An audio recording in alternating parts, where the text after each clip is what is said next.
आओ बच्चों, आज हम एक ऐसी कहानी सुनने जा रहे हैं जो दुनिया की सबसे सच्ची और प्यारी कहानी है। ये है हमारे प्यारे नबी हज़रत मोहम्मद सल्लल्लाहु अलैहि वसल्लम की कहानी। बच्चों और प्यारे दोस्तों, आज से तकरीबन 1400 साल पहले दुनिया अंधेरों में डूबी हुई थी। लोग अल्लाह को भूल चुके थे, बुतों को खुदा मानते थे, ताकतवर कमज़ोरों पर जुल्म करते थे, बेटियों को जिंदा दफन कर देते थे। सच बोलना कम और झूठ आम था। अरब में शराब नोशी, जवा, लड़ाइयाँ आम थीं। इंसानियत रो रही थी और दुनिया को एक रहनुमा की ज़रूरत थी। अरब के एक ख़ास शहर मक्का मुकर्रमा में अल्लाह का घर खाना काबा मौजूद था। लेकिन अफसोस, काबा के अंदर और इर्द गिर्द 360 बुत रखे गए थे। लोग पत्थर के बुतों के आगे झुकते, उनसे मदद मांगते, नज़रें चढ़ाते।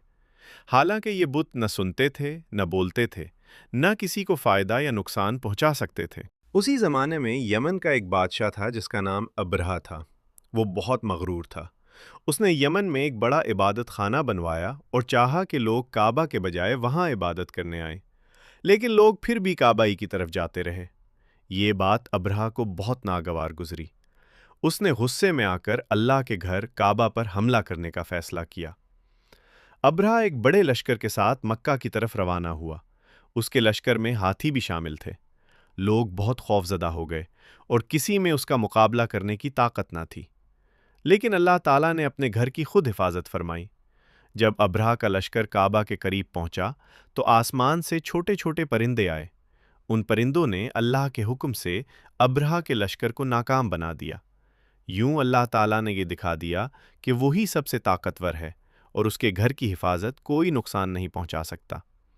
ये साल आमुल फील कहलाया और ये अल्लाह की बहुत बड़ी निशानी थी। अल्लाह ताला ने चाहा कि दुनिया को फिर से हिदायत की रोशनी दी जाए। अल्लाह ने फैसला फरमाया, मैं एक ऐसा नबी भेजूंगा जो इंसानों को सच्चाई, रहमत और इंसाफ सिखाएगा। ये नबी आखिरी नबी होंगे, पूरी दुनिया के लिए होंगे, क़यामत तक के लिए होंगे। कुछ ही अरसे बाद मक्का मुकर्रमा में एक नूरानी बच्चा पैदा हुआ। ये बच्चे हमारे प्यारे नबी हज़रत मोहम्मद सल्लल्लाहु अलैहि वसल्लम थे। यही वो नबी थे जो दुनिया को सच्चाई, मोहब्बत, रहमत और इंसाफ का पैगाम देने नबी सल्लल्लाहु अलैहि वसल्लम की विलादत से पहले कई अजीब निशानियां ज़ाहिर हुईं। फ़ारिस के बादशाह के महल के सतून हिल गए। आतिशकदा जो 1000 साल से जल रहा था बुझ गया। बुतों के सर झुक गए। जुल्म का दौर ख़त्म होने के आसार नज़र आने लगे। ये सब इस बात की अलामत था कि एक अजीम हस्ती आने वाली है। नबी सल्लल्लाहु अलैहि वसल्लम की विलादत, आखिर वो मुबारक दिन आ गया। 12 रबीउल अव्वल। मक्का मुकर्रमा में हज़रत आमिना के घर एक नूरानी बच्चे की विलादत हुई। ये बच्चा यतीम था मगर अल्लाह की ख़ास हिफाजत में था। उसके चेहरे से नूर झलकता था। हज़रत आमिना ने फरमाया, मैंने ऐसा बच्चा देखा जिसके साथ नूर था और मुझे कोई तकलीफ न हुई। नबी सल्लल्लाहु अलैहि वसल्लम के दादा हज़रत अब्दुल मुत्तलिब बच्चे को खाना काबा ले गए। उन्होंने अल्लाह का शुक्र अदा किया और बच्चे का नाम रखा मोहम्मद सल्लल्लाहु अलैहि वसल्लम। ये नाम अरब में इस वक्त बहुत कम था मगर अल्लाह ने खुद ये नाम पसंद फरमाया। यूं बच्चों, दुनिया को अंधेरों से निकालने के लिए अल्लाह ने अपने सबसे प्यारे नबी सल्लल्लाहु अलैहि वसल्लम को भेजा। बच्चों, नबी करीम के दादा का नाम हज़रत अब्दुल मुत्तलिब था। उनका असल नाम शीबा था, लेकिन बाद में उन्हें अब्दुल मुत्तलिब कहा जाने लगा। बच्चों, नबी करीम के वालिद का नाम हज़रत अब्दुल्ला था। हज़रत अब्दुल्ला मक्का मुकर्रमा के मुअज़्ज़ज़ कबीले कुरैश और उसकी इज़्ज़तदार शाख बन्नू हाशिम से ताल्लुक़ रखते थे। वो निहायत खूबसूरत, सच बोलने वाले, शरीफ और बाइख़लाक़ इंसान थे। मक्का के लोग हज़रत अब्दुल्ला को बहुत इज़्ज़त की नज़र से देखते थे। हज़रत अब्दुल्ला और कुर्बानी का वाक़या। बच्चों, हज़रत अब्दुल्ला के वालिद हज़रत अब्दुल मुत्तलिब ने अल्लाह से ये मिन्नत मानी थी कि अगर अल्लाह उन्हें 10 बेटे अता फरमाएगा तो वो एक बेटे को अल्लाह की राह में कुर्बान करेंगे। جب 10 بیٹے ہو گئے تو قرا ڈالا گیا، اور قرا حضرت عبداللہ کے نام نکلا۔ یہ خبر سن کر مکہ کے لوگ پریشان ہو گئے۔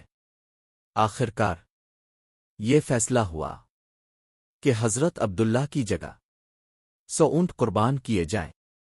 یوں اللہ تعالیٰ نے حضرت عبداللہ کی جان بچائی اور انہیں اپنے آخری نبی کا والد بننے کے لیے محفوظ رکھا۔ حضرت عبداللہ کی شادی حضرت عبداللہ کی شادی ایک نہایت پاکیزہ خاتون حضرت امنہ سے ہوئی۔ شادی کے کچھ ہی عرصے بعد حضرت عبداللہ تجارت کے سفر پر مدینہ کی طرف روانہ ہوئے۔ حضرت عبداللہ کی وفات سفر سے واپسی پر حضرت عبداللہ بیمار ہو گئے اور مدینہ میں ہی وفات پا گئے۔ اس وقت حضرت آمنہ نبی کریم کی امید سے تھیں۔ یوں نبی کریم اپنے والد کو دیکھے بغیر دنیا میں تشریف لائے۔ یہ اللہ کی حکمت تھی کہ اللہ نے اپنے آخری نبی کو پیدائش سے پہلے ہی یتیم بنایا، تاکہ کوئی یہ نہ کہہ سکے کہ نبی کو کسی انسان کا سہارا تھا۔ اگلی قسط میں نبی صلی اللہ علیہ وسلم کا بچپن، دودھ پلانے والی مائیں، نبی صلی اللہ علیہ وسلم کا یتیم ہونا، اللہ کی خاص حفاظت۔ جو بھی اس ویڈیو کو دیکھے کمنٹ میں ایک بار درود پاک ضرور لکھے۔ اللہ آپ کی ہر دعا قبول فرمائے۔ چینل کو سبسکرائب کرے تاکہ مزید ایک ساتھ آپ کے پاس پہنچتی رہے۔